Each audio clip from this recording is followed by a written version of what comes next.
La labor que el Señor está haciendo en la escuela dominical con los adolescentes es una labor sumamente importante, una labor muchas veces callada, que no están en este tiempo con nosotros y es como si estuvieran quitados de en medio, ¿no?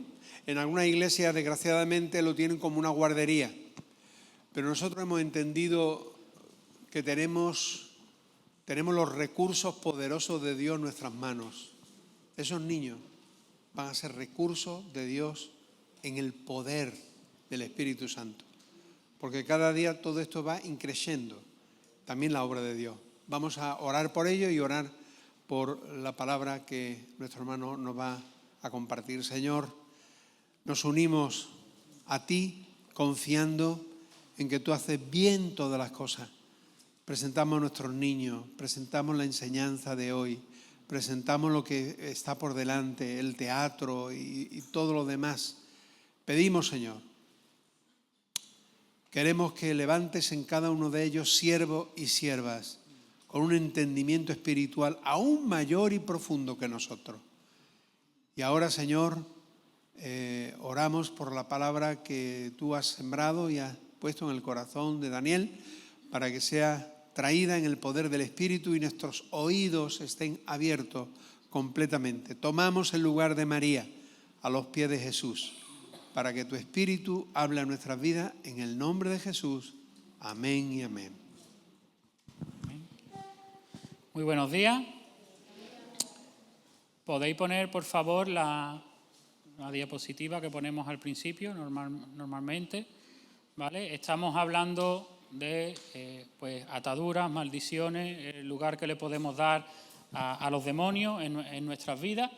Hemos visto ya los 9 primeros, ¿verdad? Hemos hablado del pecado, la ignorancia, hemos hablado de las palabras, los pensamientos, los sentimientos, la herencia espiritual, el ocultismo, relacionado el ocultismo precisamente con el espíritu de control y de manipulación.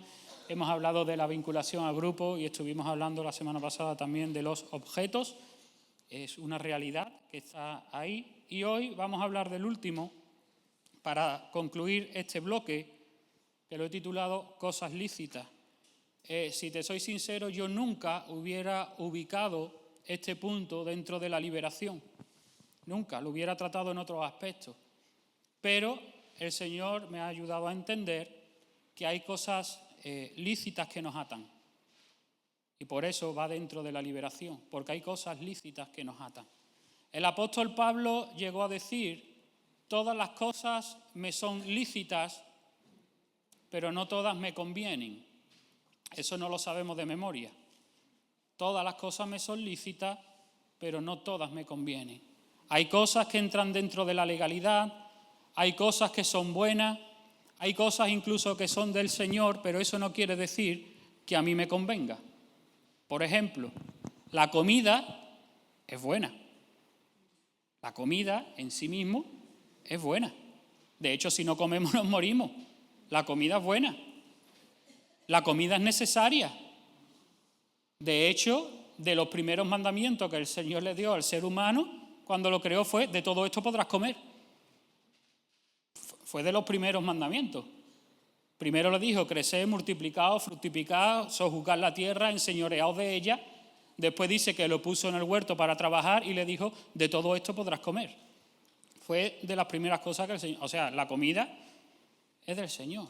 Ahora, eso no quiere decir que a mí toda la comida me convenga. No, hay comida que no me conviene. Para empezar, la comida basura y otros tipos de alimentos que sabemos que no son saludables. Pero incluso los alimentos saludables a veces no me convienen. Por ejemplo, los frutos secos son saludables, son recomendables, son buenos, aportan diferentes nutrientes a nuestro organismo, aportan proteínas, algunos aportan mucho calcio, aportan mucho. Pero si yo soy alérgico a los frutos secos, por más buenos que sean, a mí no me convienen. Entonces hay cosas que son buenas, pero que sean buenas no quiere decir que me convengan. ¿El trabajo es bueno? Claro que es bueno. Es parte del diseño de Dios para la humanidad. para el ser humano. El trabajo no es una desgracia, es una bendición que Dios nos ha dado al ser humano.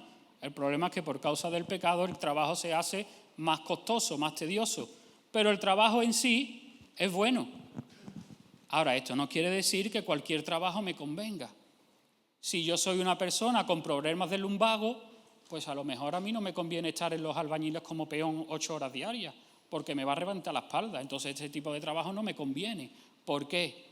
Bueno, porque aunque el trabajo en sí sea bueno y sea necesario, y hoy en día es necesario albañiles porque faltan mano de obra por el tema de las viviendas, pero no todo me conviene.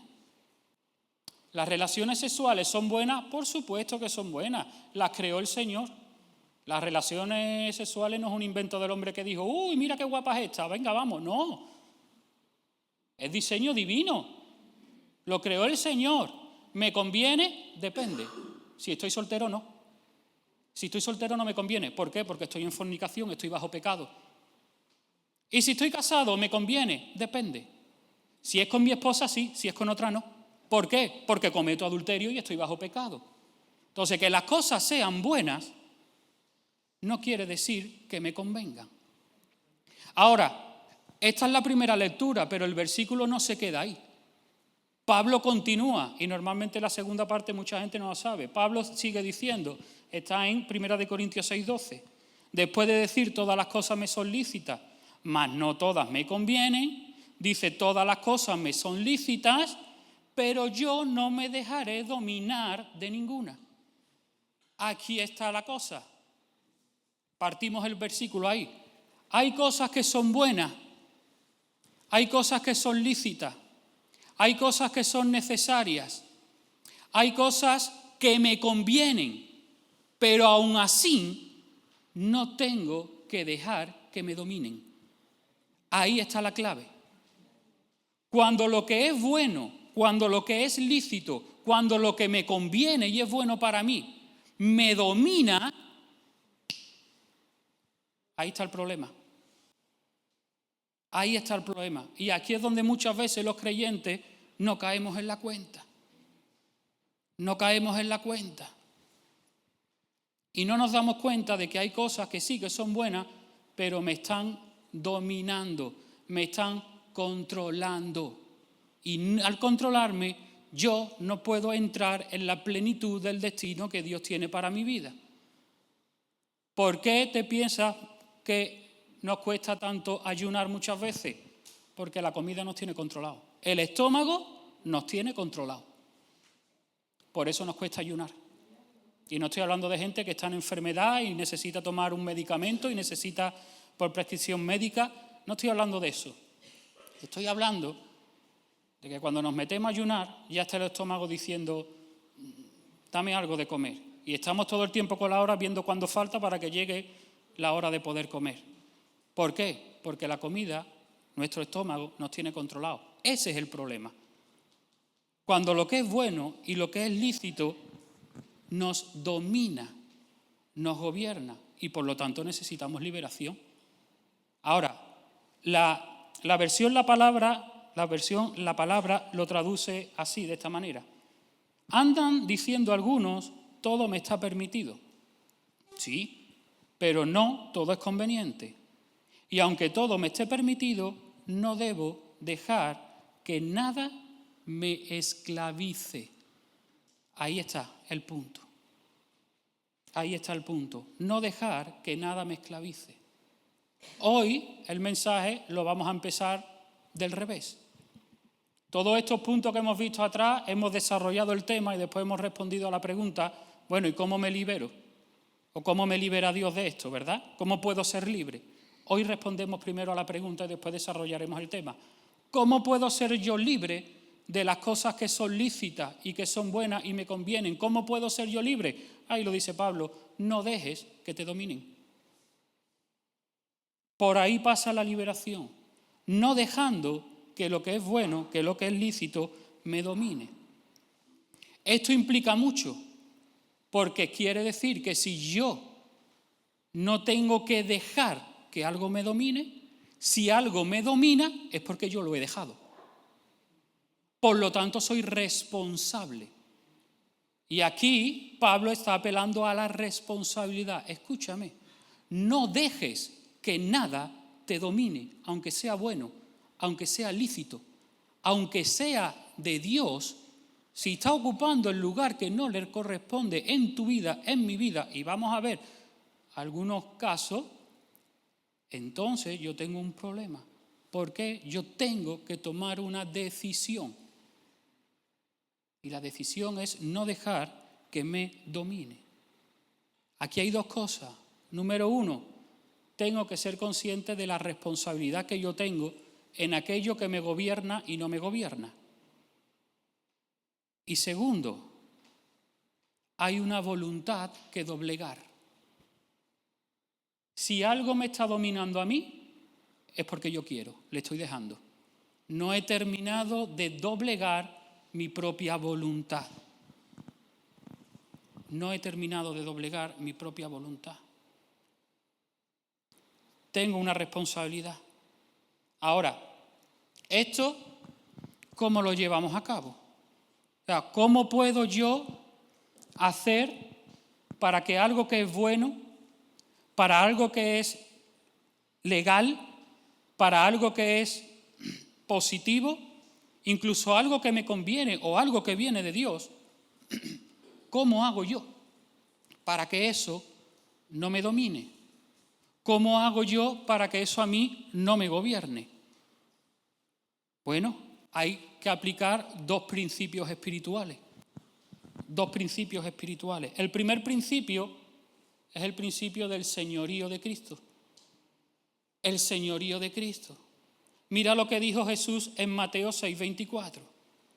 Ninguno puede servir a dos señores, porque o aborrecerá al uno y amará al otro, o estimará al uno y menospreciará al otro. No podéis servir a Dios, y en este caso está hablando de las riquezas. Está hablando del dios Mamón, era el dios de la riqueza. El principio está claro. No podemos servir a dos señores. Aquí viene el problema. En el momento que algo que es bueno, algo que es de Dios, algo que es legítimo, yo lo elevo y lo pongo en el mismo lugar que a Cristo en mi vida, ya tengo ahí el problema. Ya tengo ahí el problema. Cuando cualquier cosa yo la pongo a la misma altura que a Jesucristo mismo en mi vida, tengo un problema, porque al final me voy a decantar por uno de los dos. Y desgraciadamente, normalmente nos decantamos por el otro, por aquella otra cosa que está compitiendo con Jesucristo mismo en nuestras vidas. Entonces, de repente, encontramos como el Señor nos bendice y automáticamente esas bendiciones las elevamos al altar y la ponemos al mismo nivel que a Jesucristo mismo. Dios nos da una familia y de repente cogemos la familia y la ponemos en el mismo lugar que a Cristo. Dios me da un trabajo y de repente el trabajo lo elevo y lo pongo al mismo nivel que a Jesucristo. Dios me da un ministerio y de repente el ministerio lo pongo al mismo nivel que a Cristo. ¿Y qué pasa? Que cuando yo pongo otras realidades buenas, lícitas de Dios al mismo nivel que a Cristo, Cristo da un paso para atrás. Y dice, vale, yo no voy a luchar y no voy a competir. ¿Tú quieres poner eso al mismo nivel? No. Dios es muy celoso en eso y dice, no, yo no voy a competir. Mi señorío no lo comparto con nadie. Me echo atrás y automáticamente eso otro me empieza a gobernar. Por eso muchas veces Dios nos empieza a demandar cosas, nos empieza a pedir cosas y no estamos dispuestos. ¿Por qué? Porque Cristo no está siendo el Señor. Hay otras realidades que me están gobernando en mi vida. La única manera que puedo ser libre es realmente dejando que Cristo sea el único Rey y Señor de mi vida. Y en vez de dejar que todo lo bueno, que todo lo que es lícito, que todo lo que es importante, todo lo que es necesario, en vez de dejar que eso me domine, lo que tengo que hacer es traerlo bajo el gobierno y el señorío de Cristo. Cuando yo hago eso, entonces puedo ser libre. El segundo principio es el principio de la cruz. Morir a uno mismo. Dijo Jesús en Lucas 9:23, si alguno quiere venir en pos de mí, niéguese a sí mismo, tome su cruz cada día y sígame. Hay que morir. Hay que morir. Hay un precio que pagar. Hay cosas que aunque sean buenas y lícitas, o tenemos que renunciar a ellas, o la tenemos que poner en el lugar correcto. ¿Y eso cómo lo vemos? Bueno, si Dios me está demandando cosas y por causa de esas cosas buenas yo no puedo responder, ahí me está diciendo quién me está dominando. Ahí yo ya tengo un indicativo de que me está dominando. Y tenemos que venir a los pies del Señor y pedirle que nos ayude a morir, porque en nuestra propia fuerza no podemos. Morimos por el Espíritu, pero hoy el enfoque está en la responsabilidad de cada uno y en la decisión de morir. ¿A qué? A todo. ¿Y qué es todo? Todo aquello que te impida responder a lo que Dios te está demandando a ti precisamente, o a mí.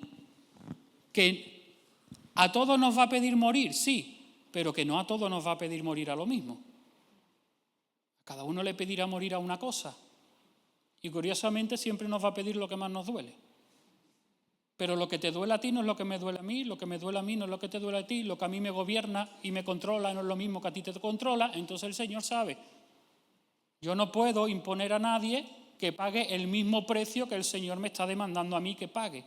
Ahora, hay un precio general que todos tenemos que pagar, claro, hay un precio general que todos tenemos que pagar, pero después hay un precio específico, particular, concreto, en base al propósito y al llamado que Dios tiene para tu vida. Y solamente lo puedes pagar tú. Pablo lo entendió y dijo, con Cristo estoy juntamente crucificado.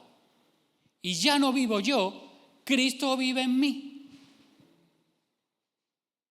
¿Pero por qué podía realmente Cristo vivir en él? Pues porque Pablo había decidido morir juntamente con Cristo. Morir. Juan el Bautista dijo, es necesario que Él crezca y que yo mengüe. A menos que yo muera y a menos que yo no mengüe, Cristo nunca va a ocupar el lugar que tiene que ocupar en mi vida. Tengo que morir.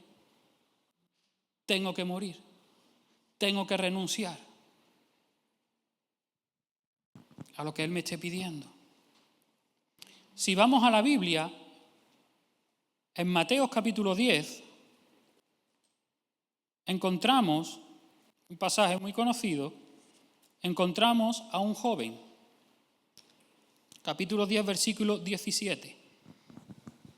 Dice así, saliendo Jesús para seguir su camino, se le acercó uno corriendo, se arrodilló delante de él y le preguntó, Maestro bueno, ¿qué haré para heredar la vida eterna? Jesús le dijo, ¿por qué me llamas bueno? Nadie es bueno sino uno, Dios. Los mandamientos sabes, no adulteres, no mates, no hurtes, no digas falso testimonio, no defraudes, honra a tu padre y a tu madre. El joven respondió, Maestro, todo esto lo he guardado desde mi juventud. Paramos ahí. Aquí vemos cómo un joven se acerca a Jesús y le hace una pregunta, Maestro, ¿qué he de hacer para heredar la vida eterna?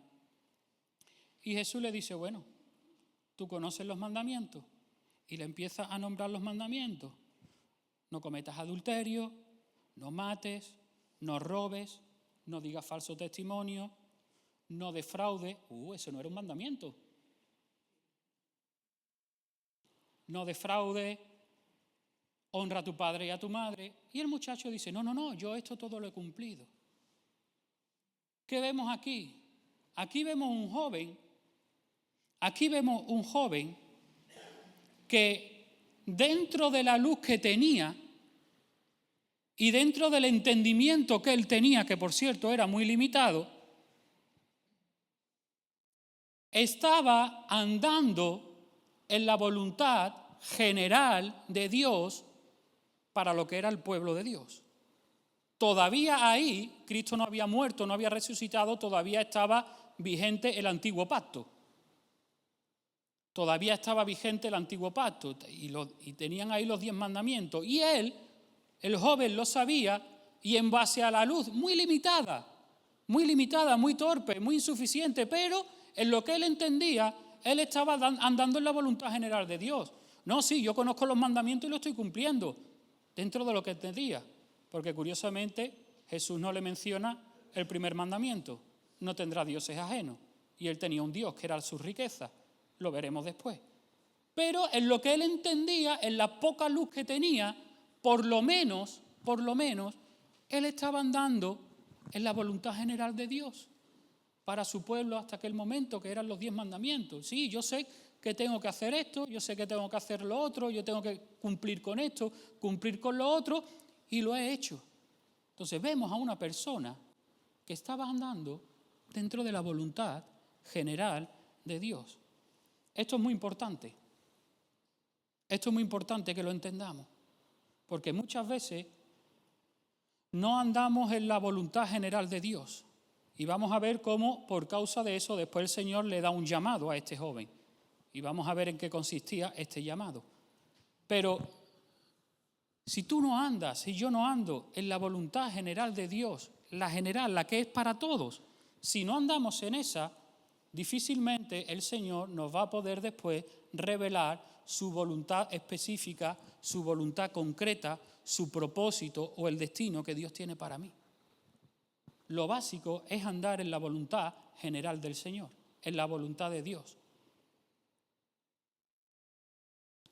Cuando el joven le responde que todo lo ha guardado, dice el versículo 21, entonces Jesús, mirándolo con amor, le dijo, una cosa te falta.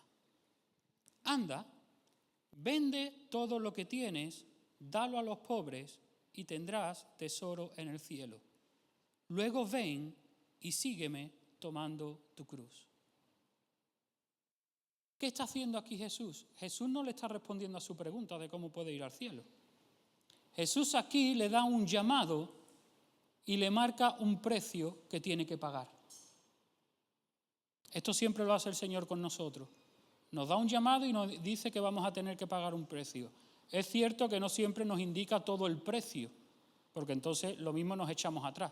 Pero algo te deja entrever de decir, un precio tengo que pagar. Un precio tendré que pagar. Lo hizo con el apóstol, con Saulo, cuando se convirtió, le dijo, tranquilo, yo le enseñaré cuánto va a sufrir por mi causa. Y le dio un llamado a los gentiles y ya le dijo el Señor que iba a tener un precio que pagar. No entró en detalles, claro, pero sí le dijo entrever que tenía que haber un precio. Yo le enseñaré cuánto ha de sufrir por causa de mí. Pero un precio. Entonces, cada vez que viene el Señor, siempre que nos da un llamado, lleva implícito un precio que tenemos que pagar.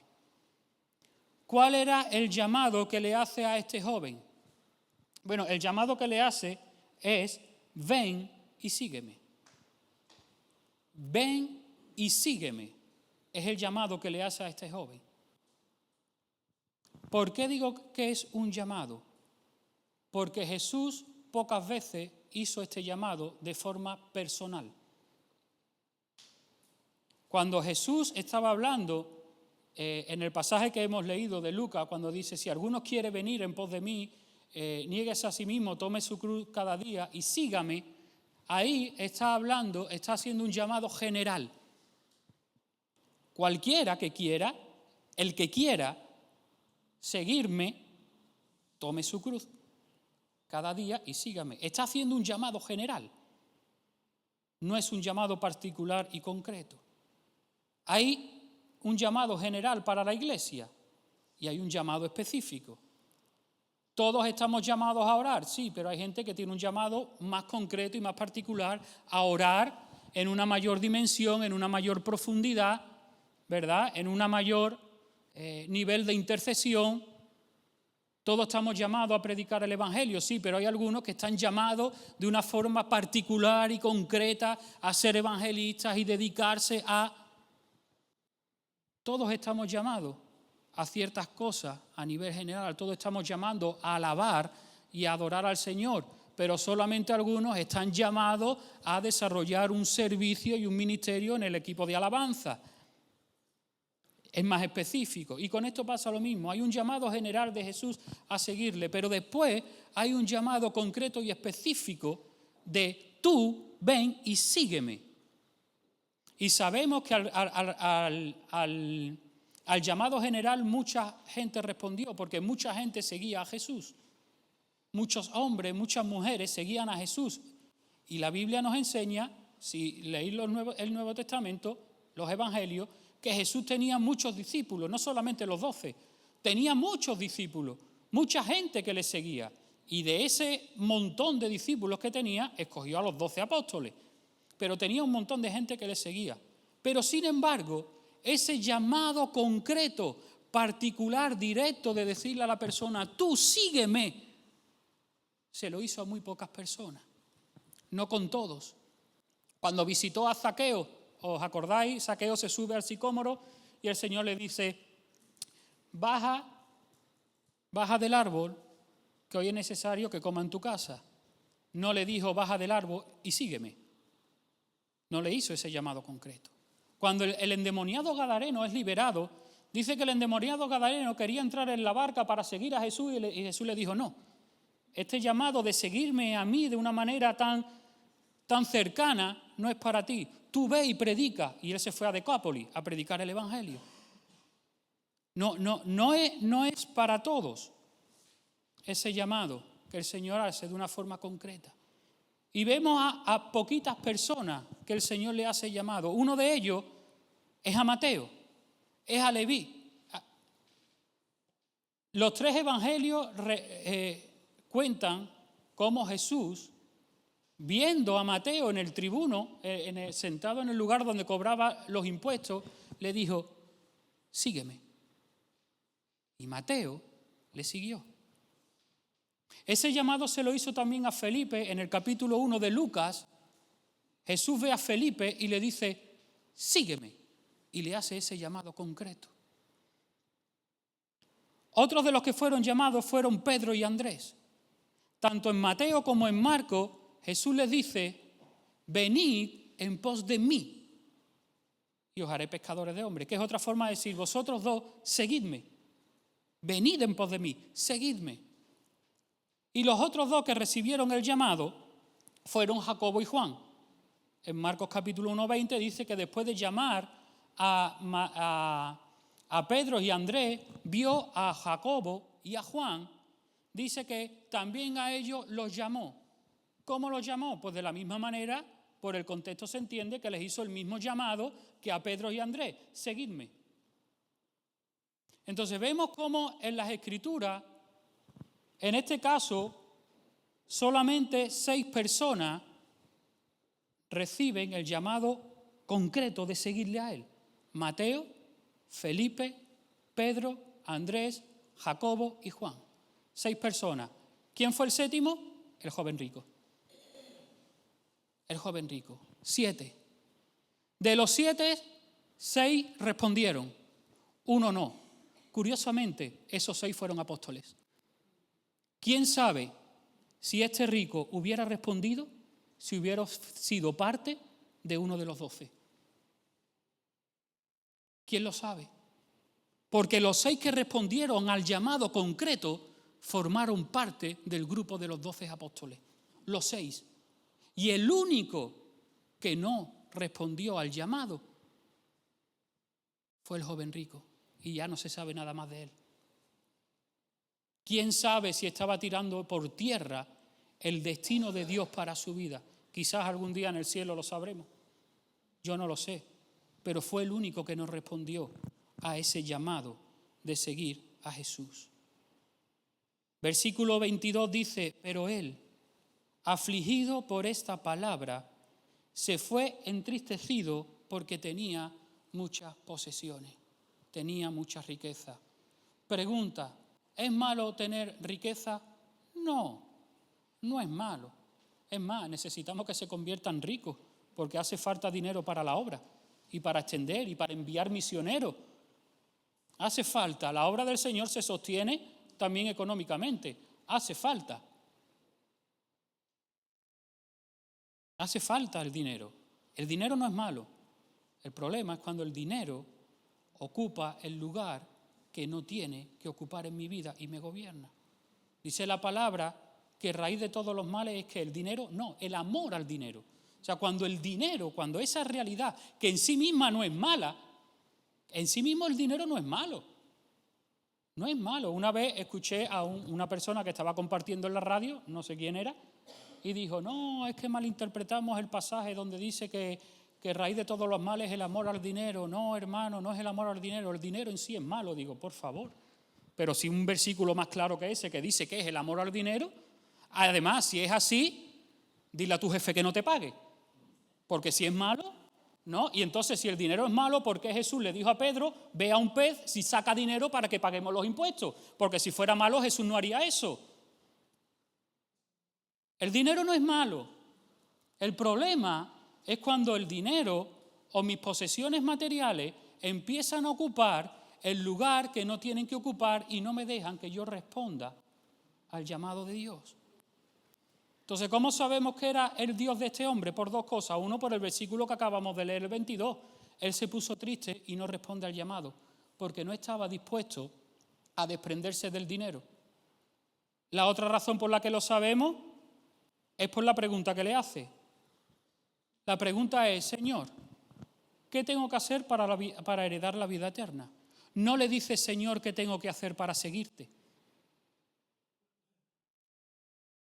Lo que le está diciendo es, Señor, ¿qué tengo que hacer para ir al cielo? No me interesa seguirte ni pagar un precio, solamente me interesa ir al cielo. Uy, ¿cuántos cristianos están conformes solamente con ir al cielo? No, yo ya le he entregado mi vida al Señor. ¿Y ahora qué? No, y ahora ya nada, ya a vivir mi vida, que ya cuando esté en la eternidad. Y no nos preocupamos por saber cuál es el destino, cuál es el propósito de Dios para mi vida, ni estoy dispuesto a pagar el precio que Él está demandando de mi vida. Solamente me conformo, yo le entregué mi vida al Señor hace 30 años y un día estaré en su presencia. Como el joven rico, ya está. Ese es solamente el interés que tenemos es solamente ir al cielo. ¿Y aquí qué? No, aquí como se dice, ¿no? Aquí paz y después gloria, claro. Claro.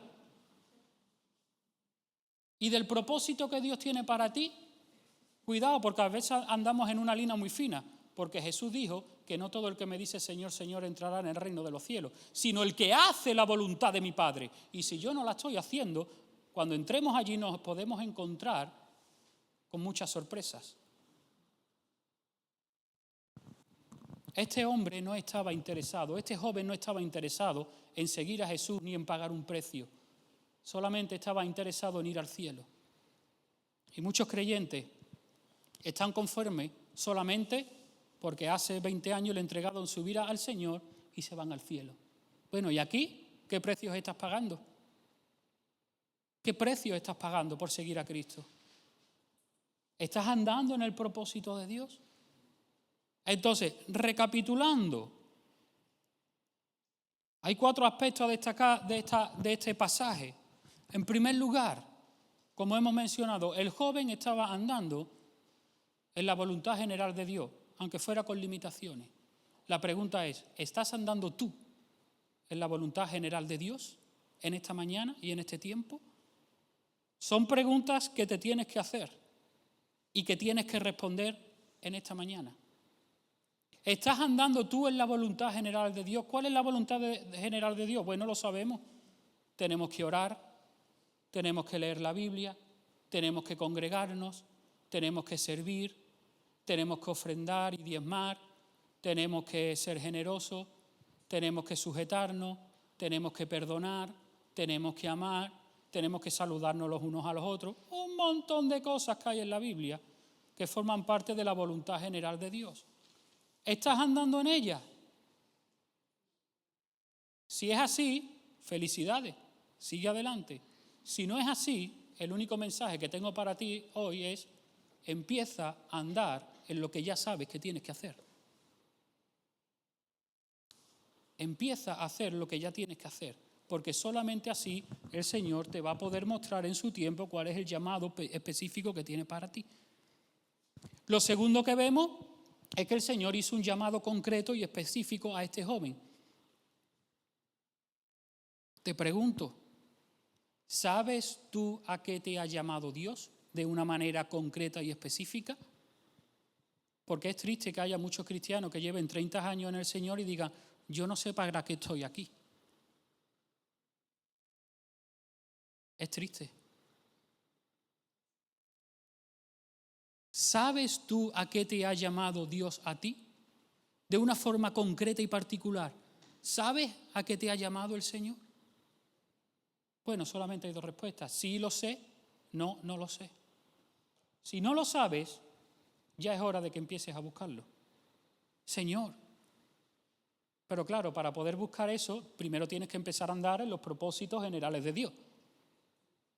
Y después a buscarlo, quererlo, orar, pedir consejo, ver cuál es el testimonio del cuerpo de Cristo.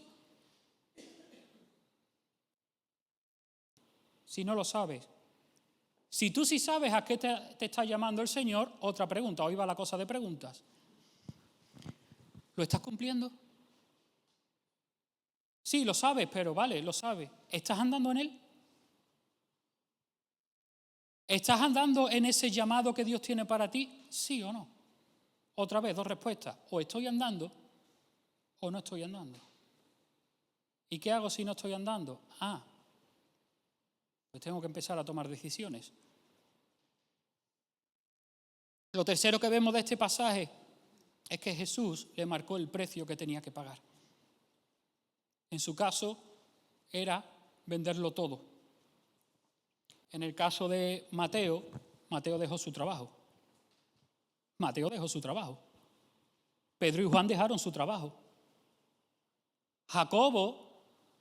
Pedro y Andrés, dejaron su trabajo. Jacobo y Juan no solamente dejaron el trabajo, sino que hay un pasaje que prácticamente vienen a decir que dejaron tirado a su padre, porque estaban remendando la red y cuando Jesús los llamó, los siguieron y dejaron al padre solo.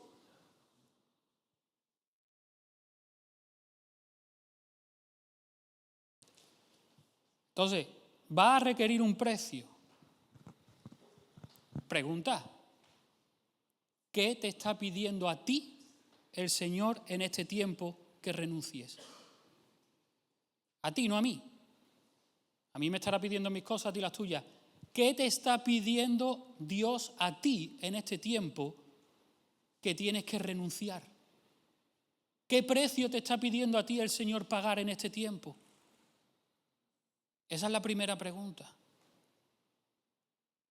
Si no sabes qué te está pidiendo, pregúntale: Señor, ¿qué? Pero si lo sabes, hay otra pregunta más. ¿Lo estás pagando?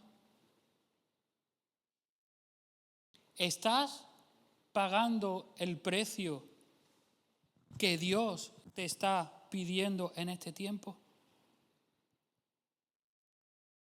Y lo cuarto que vemos en este pasaje es que el joven rico no respondió porque había un Señor en su corazón, en este caso las riquezas. Pregunto: ¿qué es lo que te está impidiendo a ti que pagues el precio?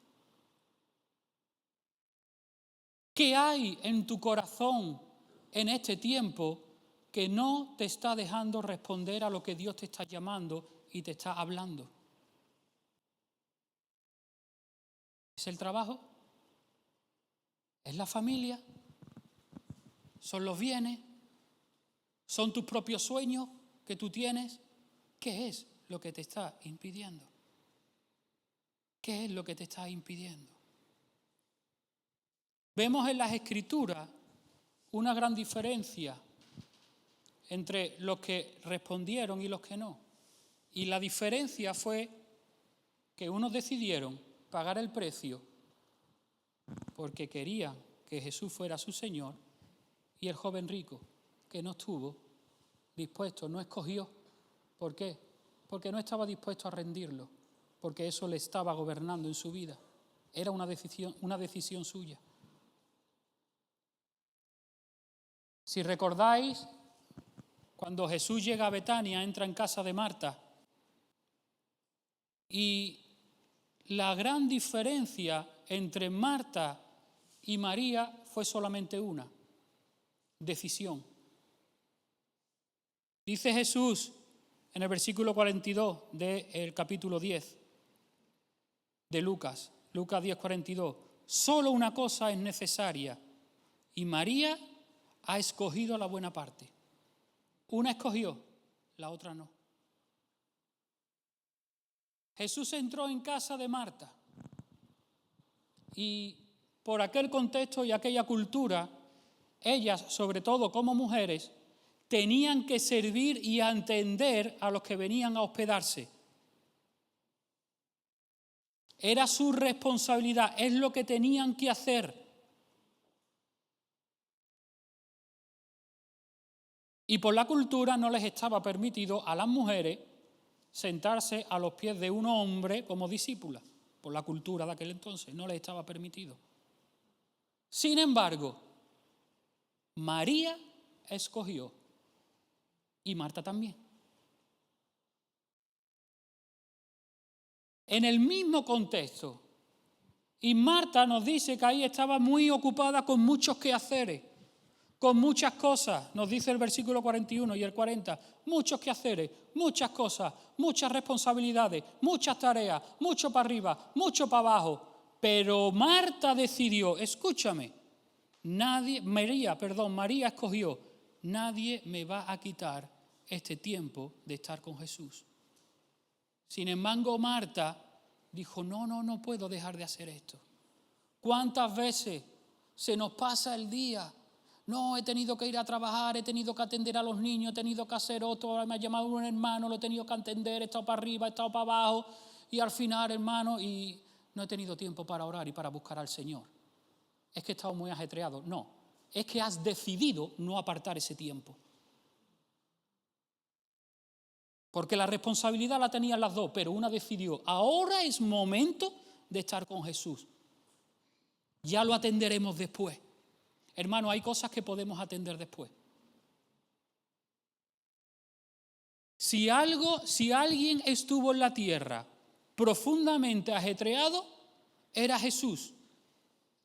Tú lo ves y estaba todo el tiempo enseñando en la sinagoga, todo el tiempo enseñando en el campo, en el monte, discipulando a los suyos. Entonces ministraba a multitudes, enseñaba a multitudes. Después tenía tiempo para estar con sus discípulos a solas. Después tenía tiempo para sanar, para liberar. Tenía tiempo para ir de una ciudad a otra ciudad y no iba en avión, iba andando. Y con todo lo ajetreado que estaba, nunca Jesús dejó de buscar la presencia del Padre. Nunca Jesús permitió que todas sus ocupaciones, que no podía desatender, impidieran que Él dedicara tiempo a estar con el Padre. Y vemos en la Escritura que dice que Él siempre iba a un lugar apartado para estar con el Padre. Otro que me asombra es Pablo. Tú lo ves a Pablo y está para arriba, para abajo, viaje misionero para acá, viaje misionero para allá, para arriba, para abajo, cargado por Israel, cargado por los gentiles, cargado por la iglesia, cargado por este, cargado por el otro, y hablando a uno y a otro, viajando para arriba, para abajo, no paraba. Y sin embargo, tú lo ves que no cesa de orar. Nunca su ministerio impidió que Pablo dedicara tiempo a estar con el Señor. ¿Y cuántas veces nuestras ocupaciones diarias, nuestras tareas, nuestras obligaciones, que no debemos desatender, están impidiendo que no tomemos la decisión correcta? ¿Por qué? porque nos están gobernando. Yo estoy convencido que en el momento que digamos, Señor, este tiempo no me lo quita nadie, todo lo demás lo podremos gestionar mejor. Pero es cuestión de decisión. Marta tomó la suya, María tomó la suya. Uno de los mensajes más duros lo dio Jesús. Uno de los mensajes más duros lo dio Jesús. Mateo 10:37 lo conocemos. El que ama a padre o a madre más que a mí no es digno de mí. El que ama a hijo o hija más que a mí no es digno de mí. Esas palabras son durísimas. No nos está diciendo que no amemos a nuestra familia y no nos está diciendo tampoco que no le digamos que te amamos. No está hablando de eso. No está hablando de eso. Está hablando del corazón. ¿De qué lugar ocupa mi familia en mi corazón? Jacobo y Juan lo entendieron y dejaron a su padre. Abraham lo entendió, por eso cuando Dios le dijo, sacrifícame a Isaac, él estuvo dispuesto a matar a Isaac. El hijo de la promesa, que cuando Dios le da la promesa se quedó esperando 25 años y no venía hasta que final vino. Y cuando viene el Señor le dice, ahora entrégamelo. Y él estuvo dispuesto a matarlo.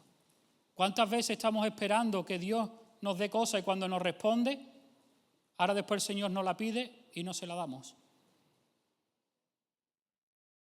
Ana, estéril, no podía tener hijos y empieza a clamar al Señor, el Señor le responde y le da a Samuel y dice que cuando lo destetó, se lo entregó a Elí. Ella se desprendió de su hijo. Hermano, las familias de Dios y las familias buenas y las familias, si una congregación, sus familias son fuertes en Dios, la congregación es fuerte. Pero escúchame, ¿cuántas divisiones se han dado en la iglesia a lo largo de la historia por motivos familiares? Porque hemos puesto a la familia antes que a Dios. Y en la Biblia tenemos un caso, Saulo y Bernabé. Saulo y Bernabé llegaron hasta tal punto de desencuentro y de choque que acabaron dividiéndose. Saulo en aquel entonces y Bernabé. Un primer viaje misionero exitoso, sembrando, plantando, abriendo obras donde no lo había, extendiendo el evangelio, llevando el mensaje de salvación. En el primer viaje se llevan a Marcos, sobrino de Bernabé, y a mitad del camino los deja tirados y se va, y ellos siguen y regresan a Antioquía. Ellos dan un reporte de lo que ha pasado y quieren iniciar un segundo viaje, y aquí se produce un choque. Viene Bernabé, oye, vamos a llevarnos a mi sobrino. Y dice Pablo, no, tu sobrino no puede venir. ¿Cómo que no puede venir mi sobrino? Hombre, por favor. Bernabé, tu sobrino nos dejó tirado y ahora mismo no está preparado. ¡Uy, Pablo, qué legalista eres! Hay que darle oportunidad a la gente. Pero si no es cuestión de oportunidad, Bernabé, si es que ahora mismo no está listo y no la puede volver a jugar. Y Pablo era un hombre de oportunidades, porque más adelante en Timoteo le dice a Timoteo, llámame a Marcos y dile que venga porque me es útil al ministerio. Ahora Marcos sí está preparado, pero Bernabé todavía no. ¿Cómo que no? ¿Mi sobrino no va a venir con nosotros? No, Bernabé no puede. Ah, no, pues ahí te quedas, me voy. Y Bernabé desaparece de la escena. ¿Por qué? Por motivos familiares. Uy, pastor, mi hijo no está en la alabanza. Tu hijo no está en condiciones de estar en la alabanza. Uy, pastor, hay que ver, me voy de la iglesia. Ahí está la puerta, hermano. ¿Qué pasa con los lazos familiares que tanto nos dividen? Si yo fuera como padre y el pastor le dice a mi hijo, no está en la alabanza, le diría a mi hijo, hijo, pues busca a Dios para saber por qué no puede estar ahí. Pero mientras el pastor te diga y entienda que no, yo lo voy a apoyar, no te voy a apoyar a ti, porque evidentemente yo también veo que no estás en condiciones. Pero no, la familiaridad nos puede mucho. La sangre nos tira mucho.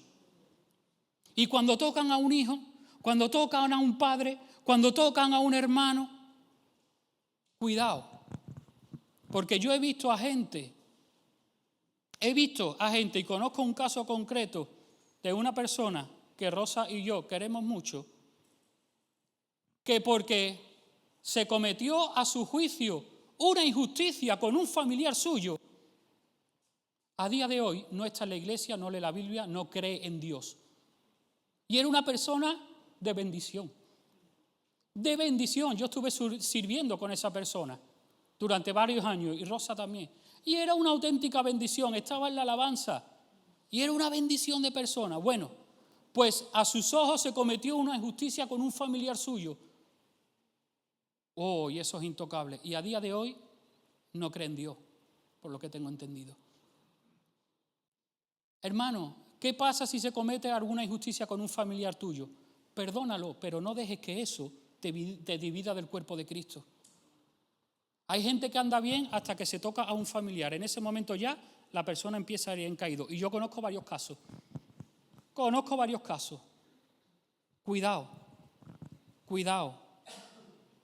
con eso. Cuidado cuando uno se revela en la congregación y se levanta y empieza a decir: ay, pastor, y de esto sabéis aquí, yo no estoy de acuerdo con los diezmos, y se lleva a toda la familia. Pues si alguien se levanta mi hermano y me dice, mi hermano en la sangre, y me dice: yo no estoy de acuerdo con los diezmos, lo que predica el pastor, yo me voy, le digo: vete tú, a Dios me ha plantado aquí, yo no me voy. Pero a veces se va uno y se lleva a toda la familia consigo. Y la familia no sabe marcar distancia. ¿Por qué? Porque tira la sangre. ¿Cuántos jóvenes son una auténtica bendición en las iglesias? Jóvenes serviciales, jóvenes fieles, jóvenes que tú puedes contar con ellos para todos, jóvenes, algunos de ellos que tienen proyectos y llamados hasta que se casan o hasta que tienen hijos y de repente desaparecen de escena. Ahora para mí lo importante es mi familia. Ahora lo más importante es mi familia. Tienen el primer hijo y yo he escuchado esta frase y algunos hasta la cuelgan y es peligrosa. Uy, el rey de la casa. El niño es el rey de la casa, yo me creía que era Cristo. Cuidado no sea que tu hijo le esté robando el lugar a Cristo. Bueno, y si hablamos de los abuelos no te digo nada. Hay abuelos que quieren más a sus nietos que a sus hijos, pero bueno, cuidado con eso, porque hay abuelos que empiezan a poner a su nieto en un pedestal y en un lugar que no deberían de poner. Y no estamos hablando de que no ames a tu familia. No estamos hablando de eso. Pero ¿qué pasa si tu familia está impidiendo que tú entres en el propósito de Dios para tu vida? ¿Cómo gestionas eso? Yo no soy quien para decirte cómo. Solamente una cosa, busca al Señor y dile: Señor, ¿cómo puedo gestionar esto? Dame sabiduría para que mi familia no impida que yo entre en tu destino. Y sé que a veces pasamos por momentos, pasamos por etapas donde hay un paréntesis y tienes que parar y para poder restaurar la familia, pero se hace falta sabiduría porque hay llamados, hay ministerios, hay propósitos de Dios que se han tirado a la basura precisamente por poner a la familia en un pedestal, por poner a la familia en un lugar que no debemos. El apóstol Pablo dice en Filipenses 3, del 7 al 8 y después el versículo 10: cuantas cosas eran para mí ganancia, las he estimado como pérdidas por amor de Cristo. Ciertamente aún estimo todas las cosas como pérdidas por la excelencia del conocimiento de Cristo Jesús, mi Señor, por amor del cual lo he perdido todo y lo tengo todo por basura para ganar a Cristo. Y en el versículo 10 dice: a fin de conocerle. El propósito es conocer a Cristo. Vemos a Pablo como aquí en 4 ocasiones el centro es Cristo. Dice: por amor a Cristo, por la excelencia del conocimiento a Cristo, para ganar a Cristo, para conocer a Cristo. Y 4 veces hace referencia, todo lo tengo por pérdida, he sufrido pérdida, todo lo tengo por pérdida, y después dice todo lo tengo por basura, todo lo tengo por estiércol, dice el original. ¿Por qué? Por amor a Cristo. ¿Y cuál es la clave? Aquí está. Dice, por la excelencia del conocimiento de Cristo Jesús, mi Señor. Cristo es mi Señor. Y no voy a dejar que nada impida que yo conozca cada día más a mi Señor. No voy a dejar que nada. Por eso Pablo dijo, no me dejaré de dominar de ninguna cosa. ¿De qué está hablando ahí Pablo? Si tú lees el contexto, que no lo leemos porque es larguito, Pablo está hablando de la identidad. La identidad que él tenía como hebreo, la identidad que él tenía como judío, la identidad que él tenía como descendiente de la tribu de Benjamín. Y dice, yo no voy a permitir que esta identidad que yo tengo me deje de avanzar en los propósitos de Dios y de conocer con mayor profundidad a Cristo. Está hablando también de su formación como judío. En otra parte dice que él fue enseñado a los pies de Gamaliel. Habla de su formación. Cuidado, jóvenes, con la formación, ¿eh? Cuidado con los estudios. Porque algunos le dan una preeminencia que no debe. De repente te vuelcas en los estudios y te desconectas de la congregación, te desconectas de Dios, te desconectas de todo y acabas mal. No deje que el estudio sea tu Dios. Alguien dijo que la palabra estudio está formada por 3 sílabas. Es tu Dios. Cuidado con eso. No deje que el estudio sea tu Dios. No deja. Yo, por la gracia de Dios, estuve preparándome unas oposiciones a magisterio durante varios años. A la misma vez me estaba preparando el seminario bíblico, que lo hicimos por extensión allí en Getsemaní. A la misma vez estaba trabajando. Nunca dejé de servir, nunca dejé de congregarme. Y hay algunos que por los estudios se desconectan por largas temporadas y terminan mal. Y hay carreras que son peligrosas, ¿eh? Hay carreras, todas las carreras estas de filosofía, algunos aspectos en pedagogía, y hay carreras que cuidado, porque si no andas fino con el Señor. Y Pablo ni su formación dejó que eso fuera un impedimento. Y Pablo está hablando también de sus tradiciones religiosas y sus tradiciones culturales. ¿Qué me está impidiendo a mí seguir a Cristo? Bueno, todo aquello que está ocupando un lugar que no le corresponde en mi vida. Para ir terminando, te cuento un testimonio personal. Me llevé, en el trabajo que yo estaba, me llevé 18 años trabajando, pero antes de los 18 años, cuando llevaba 16, 17 años aproximadamente, pues empezó el Señor a poner y a trabajar pues esta posibilidad de venir aquí a Alcalá para pastorear. Y yo la verdad que en mi trabajo nunca tuve ningún problema. Gracias a Dios me dio un trabajo y cuando yo llegué pues me dieron, el horario no te lo daban fijo, pero básicamente tú estabas firmando que tú podías ir a trabajar a cualquier hora, pero básicamente a mí todo ese tiempo me respetaron el turno de mañana. Eso quiere decir que yo tenía todas las tardes libres para ir a todo tipo de reunión en la congregación, gracias a Dios, y yo sé que el Señor fue fiel, porque antes de eso yo rechacé un trabajo que me llamaron y me dijeron que tenía que trabajar, y cuando me dieron los horarios, yo no podía ir ni los martes a la célula, ni podía ir los jueves al culto. Sí podía ir el domingo, pero yo dije, perderme tanto, y dije que no, porque no me permitía congregarme. entre semana. Y dije que no, lo rechacé. Y Dios me dio este trabajo que me pusieron solamente de mañana. Solamente de mañana. Y fueron fieles. Por ahí en algún momento se levantó un jefe que me puso algún domingo, pero bueno, el Señor me dio. Y por lo general nunca dejé de congregarme, ni entre semana, ni los domingos, porque Dios fue fiel. Hasta que empieza el Señor con todo este tema del pastorado. Y empieza a haber movimiento en mi trabajo. Empieza a haber movimiento en mi trabajo.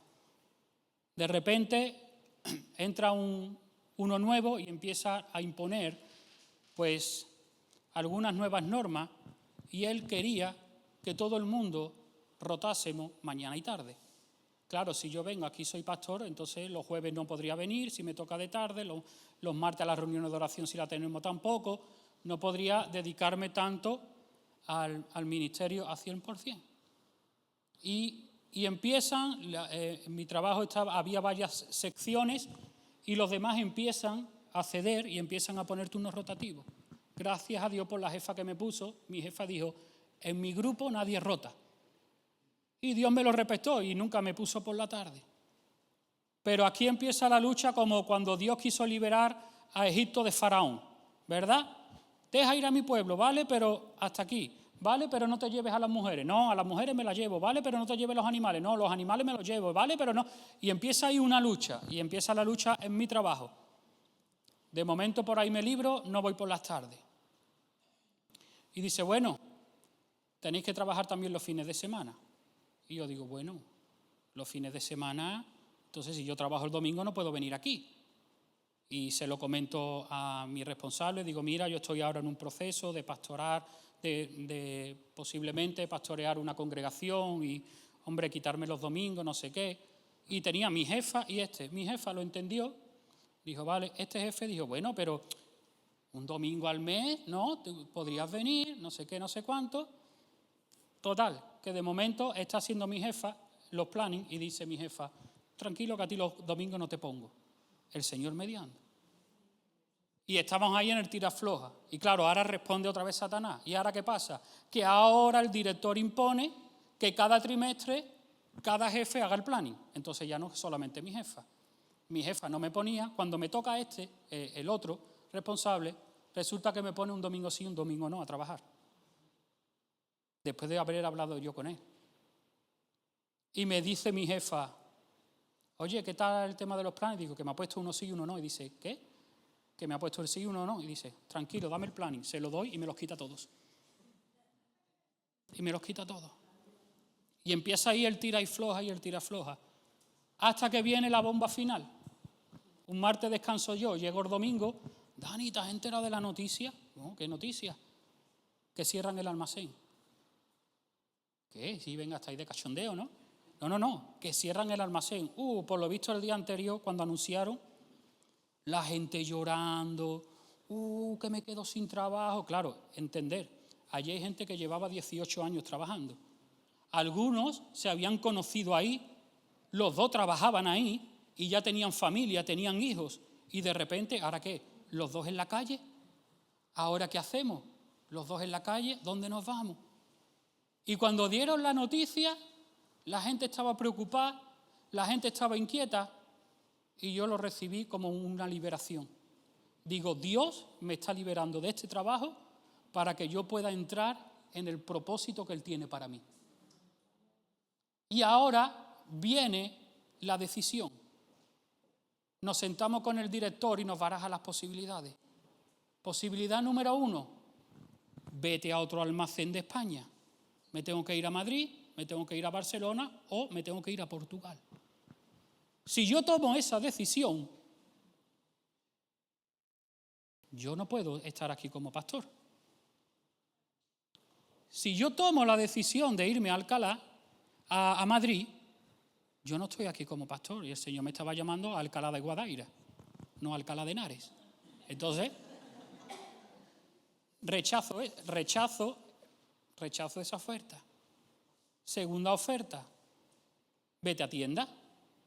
Claro, me voy a tienda y trabajo de lunes a sábado turnos rotativos mañana y tarde, por lo cual entre semana casi que prácticamente me es imposible congregarme. Y después en épocas de Navidad, los fines de semana también y los domingos. Así que lo rechazo. Tercera opción. Bueno, con una empresa vinculada a nosotros, tú te vas y que te vayan algo. Claro, si yo tomo esa decisión, al cambiar de empresa, yo me voy sin nada. Y si no paso el periodo de prueba, me quedo sin un duro porque he dejado un trabajo.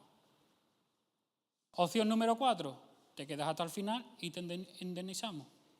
Y digo, me quedo, rechazo el trabajo. Porque si yo sigo en esa empresa, iba a tener que seguir luchando para poder venir los domingos, poder venir entre semanas.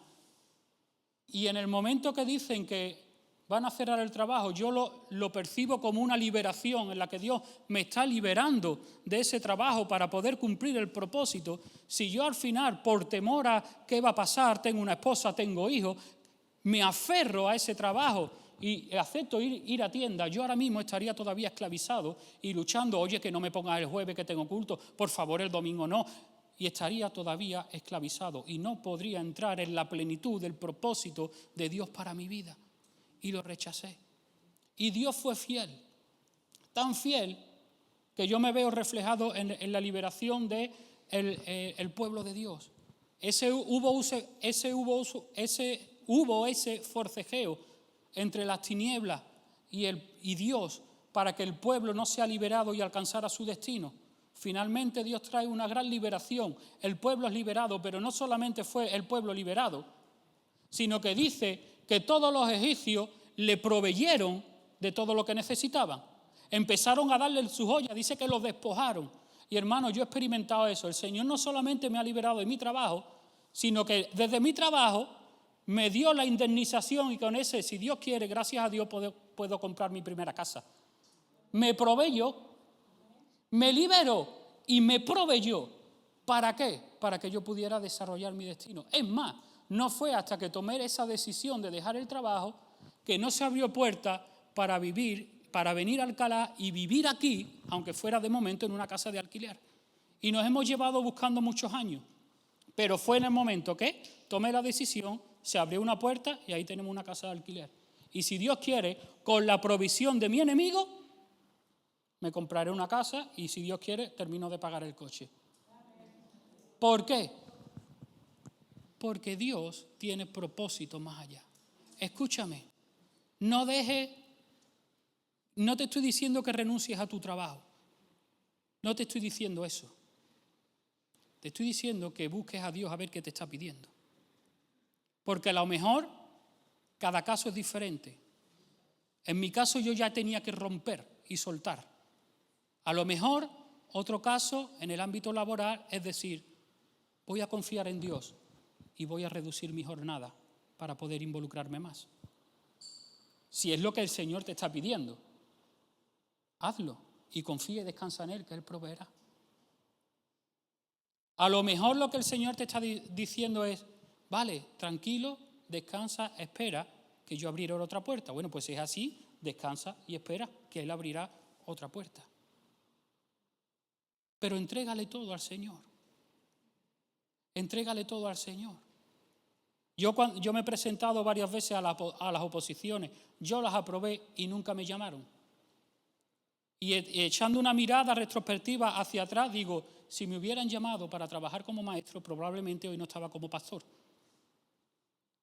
Entonces, si tú te estás preparando una carrera y no se abre puerta, unas oposiciones y no se abre puerta, no te frustres. ¿Y qué si Dios te está liberando de eso porque tiene otra cosa para ti? ¿Es en todos los casos así? No, no es en todos los casos. Lo que estoy diciendo es que a veces hay cosas a las cuales tenemos que renunciar porque el Señor tiene otros propósitos. Pero que como no estamos dispuestos a soltarla y están tomando un lugar en nuestro corazón que no debe de tomar, no me está permitiendo entrar en los propósitos de Dios. De eso estamos hablando. Y de eso tenemos que ser liberados. ¿Y cómo somos liberados? Que Cristo sea mi Señor. 2, que esté dispuesto a pagar el precio. Cierra tus ojos, si quieres ponte de pie. Vamos a orar. Te voy a hacer.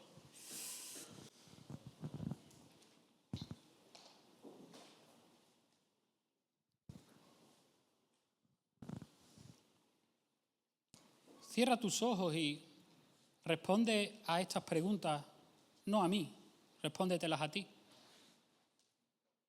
¿Estás limitado por algo, por lo que sea? ¿Estás limitado para responderle al Señor en lo que te está demandando en este tiempo? ¿Hay algo que el Señor te está pidiendo a ti de manera concreta y tú sabes que no puedes responder porque hay realidades que lo están impidiendo? ¿Hay cosas en tu corazón que están compitiendo con el amor de Cristo y con el señorío de Cristo? Son preguntas que te tienes que responder a ti mismo, en esta tarde. Hay cosas que Dios te está pidiendo y realidades que son lícitas, que son buenas, pero están impidiéndote que tú respondas. Hay cosas que tú sabes que en tu corazón pesa más que Cristo mismo.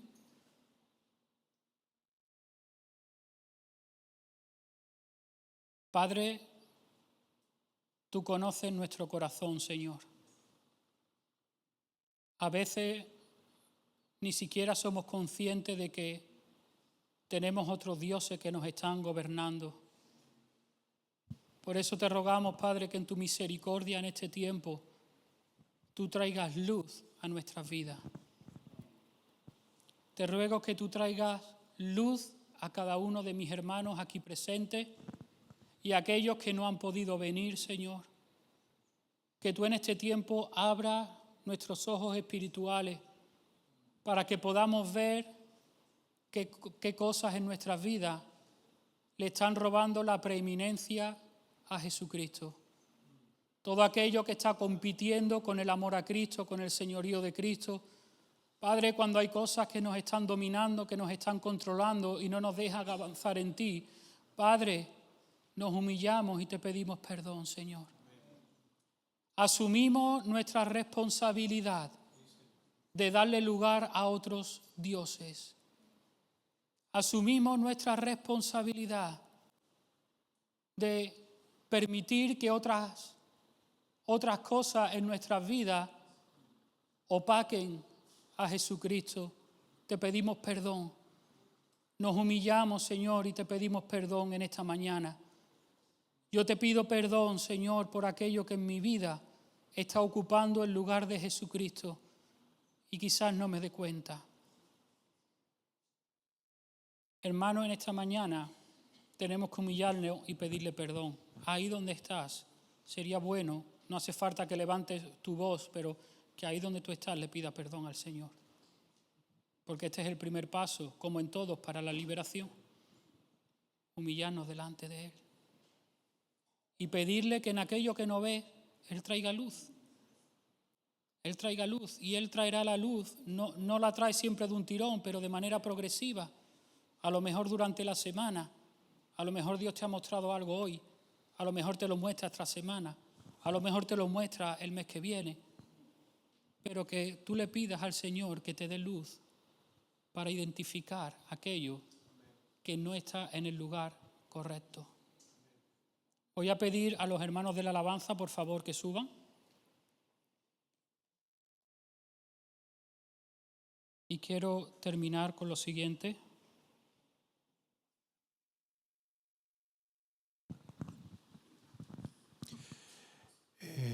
Muy importante la palabra que nuestro hermano ha compartido, muy personal, pero